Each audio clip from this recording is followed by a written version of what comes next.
Hey guys, Britt here. Today we're going to talk about a number of headlines directly and indirectly related to Bible prophecy, so let's dig right in.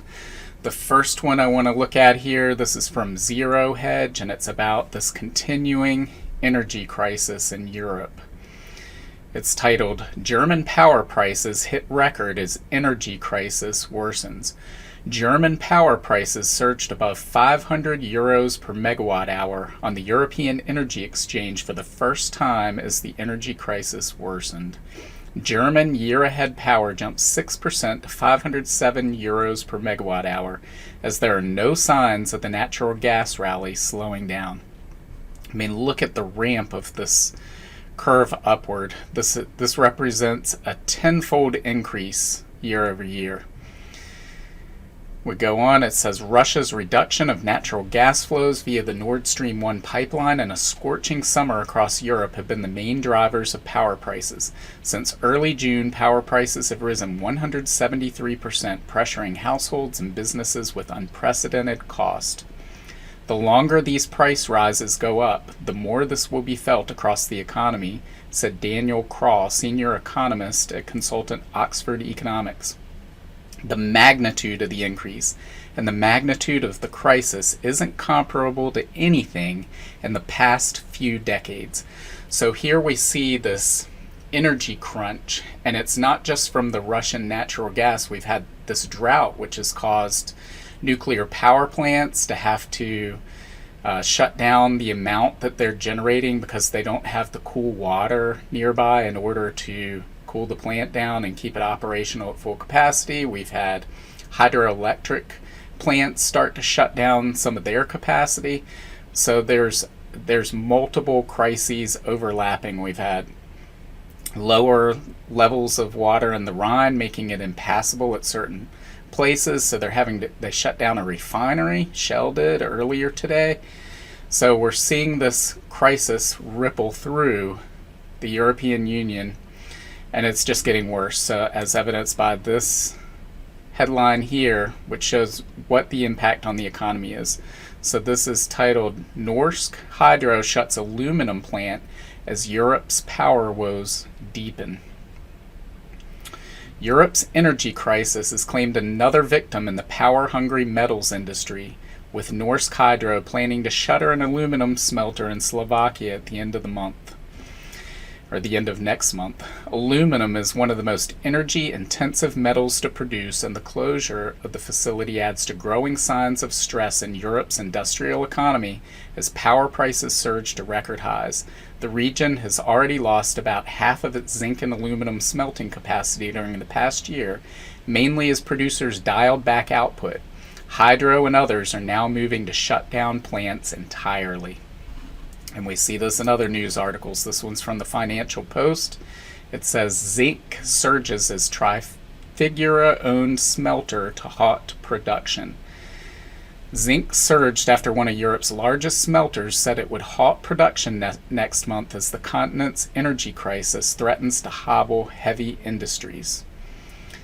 And we read here, the Bedel smelter in the Netherlands, controlled by Trafigura's group, not Nyerstar, don't know if I'm pronouncing all that right, will be placed on care and maintenance from September 1st until further notice, according to a company statement.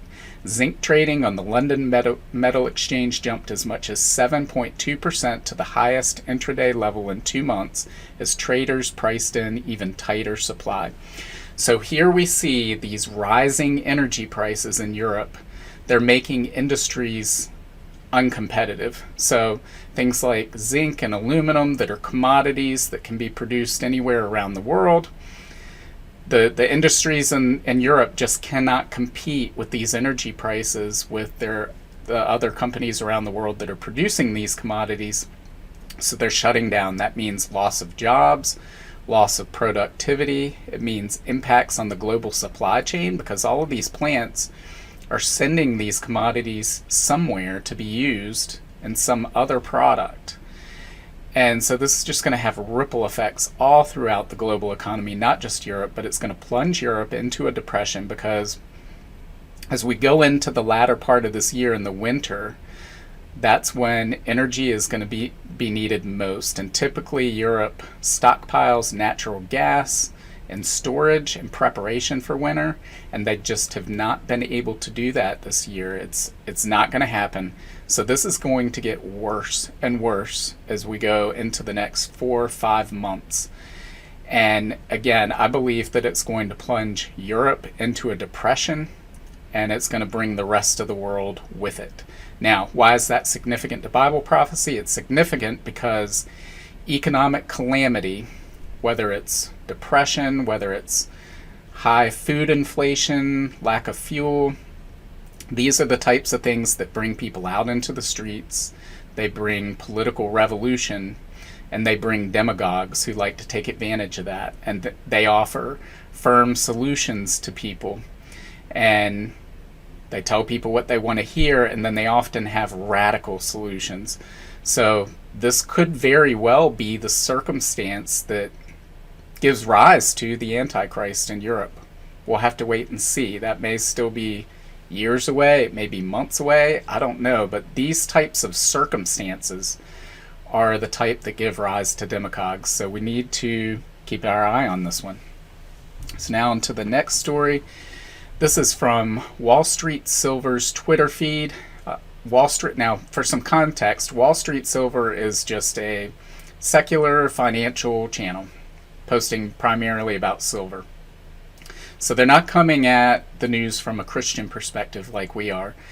However, they offer I believe, one of the most relevant news feeds on Twitter. So I look at them every day. And this is a perfect case of it. It says here, it has this accompanying video you can watch, and it says face scans now for payments in China.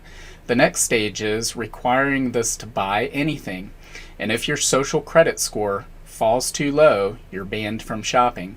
Or if the police are looking for you, you can't shop without revealing your location. Now again, this is from a secular source where they're pointing out these obvious things. But you and I both know that the book of Revelation, chapter 13, talks about the mark of the beast. And without the mark of the beast, people are unable to buy and sell. So we're seeing this technology roll out. I'm not saying that this specific technology is the mark of the beast, but we see this rising mark of the beast platform that's coming into being, where we see technology being used to sort of push people into the system, gate them off, fence them off, so that they can't exist outside of that system. And if that happens, then the government has complete and total control. So this is just one more example of this mark of the beast technology we see rolling out. Next news story, this one is from Washington Post. It says Chinese military ship docks in Sri Lanka over Indian and U.S. objections. A Chinese Navy ship at the center of a diplomatic spat docked in a southern port in Sri Lanka on Tuesday, marking a small triumph for Beijing over India and the United States. The Yuan Wang 5 arrived before 8 a.m. on Tuesday and will stay for 3 days, according to the Hambantota International Port Group. The ship, which reportedly carried 2,000 sailors, was welcomed in a traditional Sri Lankan ceremony attended by Chinese ambassador and Sri Lankan lawmakers. Footage from the event showed the dignitaries sitting on a red carpet in front of the docked Chinese military vessel, while its crew held a massive red banner along a deck that read, "Hello Sri Lanka, long live Sri Lanka, China friendship." Indian and U.S. officials had raised concerns about the political optics of a Chinese Navy vessel docking at Hambantota International Port, which the Sri Lankan government leased to state-owned China Merchants Port Holdings in 2017 after Sri Lanka failed to repay debts to China. The port's transfer was condemned by the United States as a prime example of China's harmful lending practices and its growing influence over the island nation, allegations that China has vehemently denied. Now, this should come as no surprise. We talked about several weeks ago when we saw the Sri Lankan government run out of power and we saw the people in the streets there. We knew they're out of fuel, they're out of food, and whatever government comes into power, based on, at the time we speculated the military would take control, regain control. But in order to stay in control, they're going to have to supply food and fuel to the people, primarily food. And so where are they going to get that from? They have no credit in the international markets. They don't have the domestic production. So we speculated at that time that either Russia, China, or both would step in to fill that void, and that's what we're seeing here, because they have the willingness and the ability to do that. And of course, there's going to be strings attached. And so this is essentially going to make Sri Lanka an island state of China. It's going to make them a Chinese port so that the Chinese Navy can project its military power in that portion of the world, which is one of the reasons India is concerned in this. So again, what is this? Is this directly related to Bible prophecy? Not necessarily, but we're seeing this war between the Chinese-Russian axis and the West, and we're seeing the West getting weaker. We're seeing Russia and China get stronger, and we're seeing more and more nations fall into their influence, and Sri Lanka is just the latest example. So what's happening next? Well, along those lines of food is necessary, and it's being used by Russia and China to bring nations into their orbit. We had this one. It says American farmers are killing their own crops and selling cows because of extreme drought. Nearly 3/4 of U.S. farmers say this year's drought is hurting their harvest, with significant crop and income loss, according to a new survey by the American Farm Bureau Federation, an insurance company and lobbying group that represents agricultural interest. This year's drought conditions are taking a harder toll than last year's, as 37% of farmers said they're plowing through and killing existing crops that won't reach maturity because of dry conditions. That's a jump of from 24% last year. July was the third hottest on record for the U.S. and ranked in the top 10 for every state in the West except for Montana. The U.S. Department of Agriculture's weekly weather and crop bulletin ending the week of August 6th reported, quote, rapidly intensifying drought gripped the central and southern plains and mid-south, depleting topsoil moisture and significantly stressing rangeland, pastures, and various summer crops. We went over this 2 days ago, where we went through the USDA projected numbers for crop growth all over the world. In particular here in the U.S., due to these droughts, I would expect those numbers to be trending downward in the weeks and months ahead.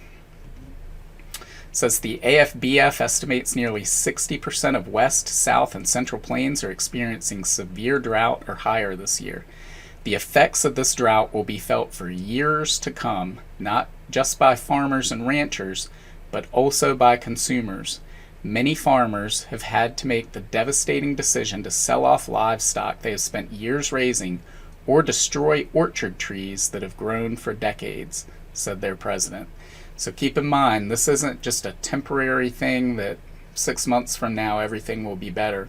The decisions being made now will have repercussions for years to come that affect us. So as an example, in California, a state with high fruit and nut tree crops, 50% of farmers in the state said they had to remove trees and multi-year crops due to drought, the survey revealed, and 33% of all U.S. farmers said they've had to do the same, nearly double the number from last year. So to put this in perspective, our family eats a lot of almonds. 80% of the world's supply of almonds come from California, and California is experiencing severe drought. So some of these trees being pulled up, this is directly affecting the production of almonds in particular. The other day we went over tomatoes. 1/4 of the world's tomato processing for things like salsa and spaghetti sauce comes from California, and it's experiencing drought right now, and they are not getting the crop they anticipated. So this goes on. In this article from The Hill, it says dried up Texas cattle industry faces existential crisis from historic drought. The mega drought in the western U.S., the region's worst in 1,200 years, is threatening America's cattle heartland, withering pastures, wrecking feed harvest, and endangering a quintessential way of life. The drought is forcing ranchers here in Texas and across the southern plains to make an agonizing decision: sell early now for less money than they planned on, or hold on, pray for rain, and risk losing everything. We'll keep selling cows till it rains, Texas High Plains rancher Jim Ferguson told Amarillo station KAMR, which collaborated with The Hill on this story. For now, Ferguson is just selling his oldest calves, for which he'll be able to get the best price. But with no rain in the forecast, and therefore no prospect of lush winter pastures for his herds to eat, it won't be long before we start getting into the younger ones. The drought is echoing through beef supply chains, resulting in higher prices for consumers for at least the next 2 years, and likely serving as the final blow to many small, family-run cattle herds that represent a key part of the industry.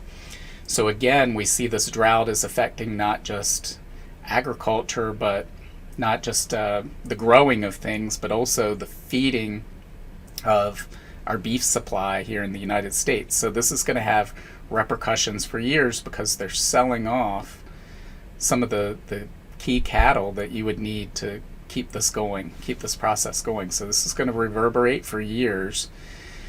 In Arizona, they're experiencing massive drought. Between the months of November and March, 90% of U.S. lettuce is grown in that state, and they're having to cut back on water. So we're going to see shortages of certain items like lettuce and tomatoes, beef that's sky high in price.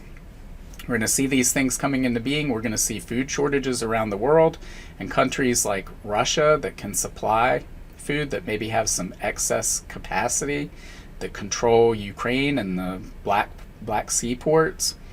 They're going to use that advantage to strengthen their position internationally and garner influence over other nations. So again, this is something to keep an eye on. Famine is a sign that Jesus said to look for as an indication of a sign that he's soon to return. So these are issues we'll keep looking at, and leave your comments below. Let me know what you think. Make sure to like and share this, and God willing, I'll see you on Monday. Bye. If you want to learn more about the end times and Bible prophecy, make sure to sign up for my free monthly newsletter and get your copy of my free ebook, 7 Signs of the End Times. Just follow the link in the description to get your free book. Also, make sure to check out all of my books. Just look up Britt on Amazon, Barnes & Noble, Apple iBooks, Google Books, Kobo, or anywhere books are sold. Thanks for watching today, and until next time, keep your eyes fixed on Jesus, the author and perfecter of our faith.